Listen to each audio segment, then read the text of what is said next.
नमस्कार दर्शक बंधु, वेलकम टू विद्यांत क्लासरूम। आज भिडियो रे आमे रवींद्रनाथ टैगोर को आत्मजीवनी विषय रे 5 धाड़ीर रचनाटी लिखिबा। तो चलंतु आरंभ करिबा। रवींद्रनाथ टैगोर गुरुदेव नाम रे जनाशुना। से जणे कवि, जणे संगीतज्ञ एवं कलाकार मध्य थिले। 1913 मसीहारे गीतांजलि कविता पाई तांकु नोबेल पुरस्कार प्रदान करा जाइथिला। से जनगण मन एवं बांग्लादेशर अमर सोनार बांग्ला लिखिचंती।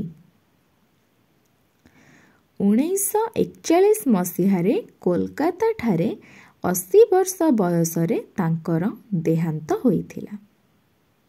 आगकु एहिपरि सुंदर सुंदर वीडियो पाइबाकु चाहुथिले आम चैनल को सब्सक्राइब करने को भूलिबेनी। नमस्कार।